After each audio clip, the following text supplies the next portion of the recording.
911, what is your emergency? I have a very unstable man that's, I guess, wanted at my office, 2309 Hancock Bridge Parkway. He's got tattoos, he's short-lived, he's killed some people, and he just hurt a girl, 2309 Hancock Bridge Parkway. Okay, what is your name? Josh. The gentleman's name is Wade something. I have no idea. Okay, I need to get the person's description. Is he white, black, or Hispanic? He's white, he's about 6'2". He has tattoos, left arm, full sleeve tattoos on his chest. He's not wearing a shirt right now. You've just heard the real 911 call. A shirtless man covered in tattoos pacing around an office park in Florida. The caller doesn't even know his name, only that something about him feels wrong. That man is Wade Stephen Wilson. By the time of that call, he had already murdered 2 women in less than 24 hours. And shortly after, he would proudly describe those murders to his biological father over the phone, saying he did it simply because he wanted to kill, and that he would do it again. Because he shares the same name as the Marvel character, he quickly became known as the Deadpool Killer. Because of his looks, the media later added another label, Handsome Devil. The problem is that a lot of people online took that nickname far too literally. While the families of his victims were begging for justice, Wade Wilson was receiving love letters, nude photos, and pleas from strangers, many of them women, begging the system not to execute him. Today, Wade Wilson sits on death row in Florida, sentenced to die for a brutal double murder. Rumors and supposed leaks circulate on social media about a possible execution date sometime in the future, but as of now, there is no officially announced execution date from the state. What we do know is this: he has been condemned to death, he has appealed, and he's currently waiting on death row without a public fixed date for his execution. So how did a boy who was once described as normal and active become a man who strangles and runs over women, shows no remorse, and then turns into a twisted internet crush? To understand that, we have to go back to the beginning. Wade Stephen Wilson was born on May 20th, 1994 in Florida, United States. His life started with instability. Both of his biological parents were teenagers, around 15 years old, with no real structure to raise a child. His biological mother struggled with mental illness and drug addiction. His maternal grandparents were deeply religious and attended a local church. Worried about the situation, they reached out to people there. That's when a couple named Kendi and Steve Wilson, who already had 2 daughters, heard about the baby and decided to adopt him shortly after he was born. They wanted to give him a stable home that his biological parents simply couldn't. During his early childhood, Wade was described as a normal boy.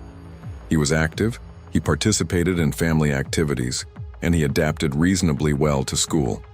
On the surface, there was nothing that clearly predicted what he would one day become.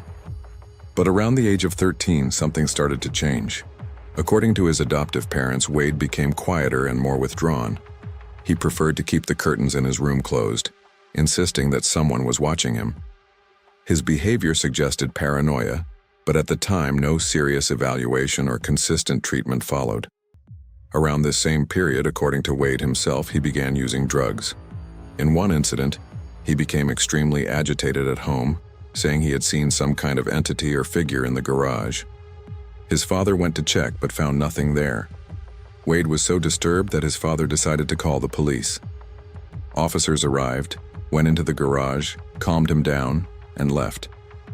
The episode ended there, another warning sign that didn't result in deeper intervention. At school, Wade managed to keep slightly above average grades and did very well in sports. A lot of his free time was spent on physical activity, but this came with a strange pattern.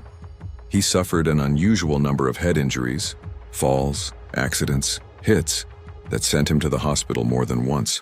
Later, between 18 and 20 years old, he was involved in at least 2 serious traffic accidents, in one of them crashing into a tree.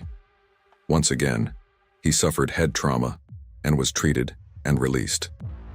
Years later, a neuropsychologist would conclude that Wade likely had significant frontal lobe impairment and some damage on the right side of his brain. areas connected to impulse control, planning, emotional regulation, and behavior. But even with that finding, experts ultimately agreed on one crucial point. When he killed, he knew exactly what he was doing, and he was fully capable of controlling his actions. While his brain was accumulating scars, his criminal record was growing as well. Wade's first documented step into the criminal world happened at school, selling drugs on school property. He was caught, suspended, and taken to a police station, but was released the next day. From 2010 to 2018, he faced around 20 different charges, ranging from assault and battery to fraud, burglary, and firearms offenses. Arrests and handcuffs became more common in his life than watches or jobs, and nothing in that process managed to stop or reform him. In the middle of these arrests, Wade was also starting and ending relationships. In at least one interview from prison, he mentioned having a daughter, while friends claimed he had 2 children, but those details were never fully confirmed. What is clear is that there was a pattern in his relationships. At first, he could be charming and affectionate, but that charm coexisted with heavy drug use, lies, and an escalation into violence. One of the most important relationships to understand his danger level before the murders is the one with a woman named Kelly Matthews. They met online in February 2018. After some conversations, they arranged to meet in person and started a relationship. At first, Kelly described him as charismatic and kind, even when he was using drugs. But in 2019, something changed. Kelly tried to help him get clean, to push him away from addiction. He didn't want help. That difference sparked constant arguments, and the kind, charming side of Wade started to disappear. In their last big fight, Kelly was inside a car with him when she saw his real nature. Wade wrapped a seatbelt around her neck, strangling her while pinning down her arms. He then drove to another location, removed her clothes, and forced himself on her. After punching and kicking her, he left on foot. Kelly managed to drive home, but she was terrified that the police would not believe her. At first, she chose not to report. Her mother found out what had happened and pressured her to go to the police. Wade was located by officers and questioned. He denied everything. He said he had no motive to attack Kelly and insisted nothing had happened. Without enough physical evidence at that moment, the police believed his story, and he was not arrested. After his later crimes were publicized, other women came forward to say they had also been assaulted by Wade at some point. But, just like Kelly initially, they never had the courage to file an official report at the time. The pattern was there, in plain sight, but the system didn't act strongly enough. In October 2019, Wade Wilson was on parole for other offenses. On October 6, he went to a bar with live music in Cape Coral, Florida. There, he met 35-year-old Kristine Melton. She had moved to Cape Coral with a childhood friend, worked in a restaurant, and was known for loving animals, being great with kids, and being the kind of friend everyone wanted around. That night, she met Wade. They drank together, left the bar, and went back to her home. They had sex and went to sleep. The next morning, for reasons that have never been clearly established, Wade strangled Kristine to death inside her house. After killing her, he stole some of her belongings, took her car, and left. Not long after that, driving Kristine's stolen car, Wade came across another woman, 43-year-old Diane Ruiz. Diane was a bartender, a mother of 2 sons, and engaged to be married. She was walking to work when Wade pulled up, asked her for directions, and somehow convinced her to get into the car. Once she was inside, he used the seatbelt to strangle her as well. Then he pushed her out of the vehicle. When he realized she was still alive, he got back behind the wheel, accelerated, and ran over her. He did it again and again until she stopped moving. Later, on the phone with his father, he would describe running over her until she turned, in his words, into spaghetti. Diane was reported missing on October 7th. Her body was found on October 10th in a field behind a store. By the time her body was discovered, Wade Wilson was already in custody on other charges. The horror of what happened to those 2 women, one killed in her own home after inviting him in, the other hunted down and crushed in the street, became the centerpiece of the case that would eventually send him to death row. Right after killing Kristine and Diane, Wade went to the workplace of his most recent ex-girlfriend, Melissa Mila Montanez. He attacked her and tried to drag her toward Kristine's stolen car. He failed, and someone called the police. Officer Tim McCormick responded. McCormick arrived, saw Wade in the car, and tried to talk him into stepping out. Wade refused. He denied assaulting his ex and said he was just there to talk to her. When he realized that he was going to the police station no matter what, Wade started the car and fled. McCormick briefly gave chase, but traffic was building, and he didn't yet have enough information to know how dangerous this man actually was. He made the call to end the pursuit to avoid causing a wreck or putting more people in danger. Soon after, Wade parked the stolen car near a business and tried to buy a ticket to leave town. He was shirtless, acting erratically, and apparently admitted to having taken the lives of 2 people. A man named Josh, who interacted with him, sensed something was very wrong. He used an excuse to get away and called the police. That call is the same one you heard at the beginning of this video. By the time officers arrived on scene, Wade had already vanished again. From there, Wade contacted his biological father, Stephen Testaseca. This time the call wasn't to ask for money, it was to brag. On the phone, Wade described the murders he had just committed, explaining how he strangled Kristine and how he ran over Diane repeatedly. According to his father, Wade sounded excited, almost energized as he talked about killing those women. There was no apology, no regret, only pride. Shocked, his father stayed calm and told Wade to come see him, that he would help. He said he'd pay for an Uber and asked for Wade's location. The car that arrived wasn't just a ride. His father had alerted the police. Wade Wilson was arrested on October 8, 2019. In his first interrogation, Wade confessed to the murders and even said he would do it all over again. Later, after speaking with lawyers, he changed his story, claimed he was innocent, and suggested that the crimes were staged to frame him. But he never named any real alternative suspect. The evidence, his earlier confession, and his father's testimony all led back to him. Prison didn't calm Wade down. In 2020, he was involved in an attempted escape with cellmates, trying to get out through a window. But the plan failed. He got into fights with other inmates and was badly beaten by 3 prisoners at one point, requiring hospitalization with serious head injuries before returning to his cell. Inside, he gravitated toward a white supremacist prison gang called Unforgiven. Some of the tattoos on his face and body are connected to that group. Even though several of his tattoos clearly show extremist symbolism, he has refused to explain their full meaning publicly. The bars also didn't stop him from committing new crimes. In 2023, he was charged with trafficking methamphetamine in prison, after officers linked him to a bag of drugs. He was also tied to a plot orchestrated by an inmate named Tristan Gentry, who allegedly wanted his ex-wife killed outside prison. Because of his gang connections, Wade was approached about the plan. At some point, though, he disclosed this information to prison staff and claimed he didn't go through with any additional murders. During his time as an inmate, Wade was evaluated by multiple mental health professionals. Neuropsychologist Dr. Heyman Eisenstein concluded that Wade likely suffers from significant frontal lobe damage and impairment in the right side of his brain, consistent with his history of head injuries. Forensic psychiatrist Dr. Mark Mills believed Wade had a psychotic disorder, but couldn't specify more, partly because Wade refused to fully cooperate with interviews. Over the years, previous records had labeled him with depression, anxiety, antisocial personality disorder, and combinations of bipolar disorder and schizophrenia. In the end, though, the legal conclusion remained the same. When he killed Kristine Melton and Diane Ruiz, Wade Wilson understood what he was doing and was able to control himself. Substance abuse and head trauma were not enough to excuse or legally diminish his responsibility. In 2024, his case went to trial. Media coverage focused not only on the brutality of the murders, but on Wade's behavior in court. On camera, he appeared almost emotionless, sometimes smirking, rarely reacting even when graphic details of the crimes were read aloud or when the victims' families spoke.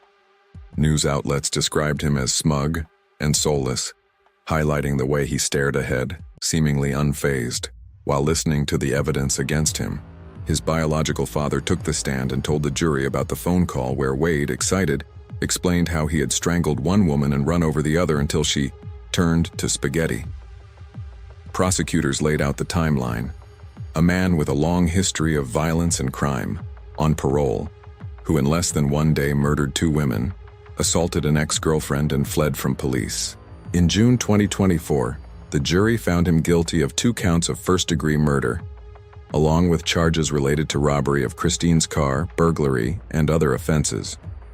They then had to decide his punishment. After hearing victim impact statements and expert testimony, the jury recommended the death penalty. 9 jurors voted for death in Kristine's case, 10 in Diane's. On August 27, 2024, Judge Nicholas Thompson accepted the jury's recommendation and formally sentenced Wade Wilson to death for both murders. He was transferred to Florida's death row. If the story stopped there, it would already be one of Florida's most disturbing recent cases. But what happened outside the courtroom, on the internet, added another layer of horror. Wade Wilson became a twisted object of desire. As images of his tattooed face spread online, people, mainly women, began leaving comments calling him beautiful, hot, perfect, my husband, and the father of my children. TikTok compilations, Instagram pages, and Facebook groups centered around Wade started to appear. Some commentators and writers began referring to this group of admirers as Wade's wives. Reports say he has received thousands of messages through the prison's digital inbox system, as well as physical letters. Some women have sent X-rated photos, explicit proposals, and begged him to get them pregnant. In recorded calls, fans ask for marathon sex and promise to wait for him, despite fully knowing he is on death row for murdering 2 women who trusted him. If you're curious about the psychology behind women who fall in love with convicted killers, I highly recommend the book Women Who Love Men Who Kill by Sheila Eisenberg. It dives into real cases and helps explain exactly the kind of obsession we're seeing around Wade Wilson. What's going on here has a name: hybristophilia. It is a paraphilia in which a person feels sexual or romantic attraction to someone who has committed serious crimes, often extremely violent ones. We've seen it before. Serial killers and notorious murderers receiving love letters in prison, women wanting to marry men like Ted Bundy or Francisco de Assis Pereira, and even cases where female killers manage to find new partners behind bars after ordering someone's murder. In Wade Wilson's case, the phenomenon is loud, public, and boosted by social media. Some of these fans have even written letters directly to the judge or authorities, asking that Wade not be executed. They minimize or outright ignore what he did, disregard the testimonies of victims and families, and focus instead on his looks, his tattoos, and the image they've built in their minds. They see the handsome devil, not the man who strangled 1 woman in her own home and crushed another under a car. Meanwhile, the true victims rarely get the same attention. Kristine Melton, 35 years old, loved animals, children, and worked side by side with a childhood friend at a restaurant. She was known as someone who made others feel safe and welcome. Her family and friends are still left with a brutal, simple question that will never be answered: why her? Diane Ruiz was engaged and the mother of 2 sons, Brandon and Zane. She was killed just days before her younger son's graduation party and years before her older son's wedding. She was famous for her loud, joyful laugh that everyone in the bar could hear. After her death at bar, that family and those sons were left with a silence no internet campaign will ever fill. As of now, Wade Wilson is around 31 years old and incarcerated at Union Correctional Institution in Rayford, Florida, on death row. He has become the subject of multiple TV segments and, in 2026, a Paramount Plus docuseries titled Handsome Devil, Charming Killer revisited his life, his crimes, his behavior in court, and the bizarre fan base surrounding him. His legal team appealed his death sentences to the Florida Supreme Court. That appeal hearing reportedly lasted only a few minutes before the court affirmed his convictions and sentences. Now, his lawyers indicate they want to take the case to the United States Supreme Court. While appeals play out, Wade waits alongside other death row inmates. In Florida, the average time between a death sentence and an execution can be more than a decade. On social media, some pages have claimed that his execution has already been scheduled for late 2026. But official public lists of upcoming executions in the United States do not show a fixed execution date for Wade Wilson at this time. What we can say with confidence is this: He has been sentenced to death for killing Kristine Melton and Diane Ruiz. He is on Florida's death row. His appeals are ongoing, and the state has not publicly confirmed an exact day when he will be executed. Wade Wilson is the product of many factors: a chaotic start in life, possible neurological problems, heavy drug use, and a long pattern of crime. But none of that erases the fact that he repeatedly chose violence. He chose to strangle a woman who invited him into her home. He chose to convince another into his car, strangle her, and then run over her until she stopped moving. He chose to call his father and brag about it. When parts of the internet look at all of that and see only a handsome face and tattoos, they're repeating a deadly pattern, romanticizing danger, ignoring obvious warning signs, and believing that, with me, it would be different. For Kristine and Diane, it wasn't different. They trusted the wrong man and paid with their lives. Kristine Melton and Diane Ruiz never got a second chance. They didn't get appeals, lawyers, or petitions with thousands of signatures. Wade Wilson did. He had a fair trial, a defense team, the right to appeal, and he continues to receive love letters behind bars. Maybe the real question isn't when he will be executed, but why there are still people willing to applaud someone who once called his father, excited, just to brag about how he killed two women who only wanted to get through their day. Right now, Wade Wilson waits on death row with no official execution date. The ones truly serving a life sentence, though, are the families of Kristine and Diane, living every day with a kind of pain that no fan club, no tattoo, and no Netflix or Paramount Plus documentary will ever glamorize away.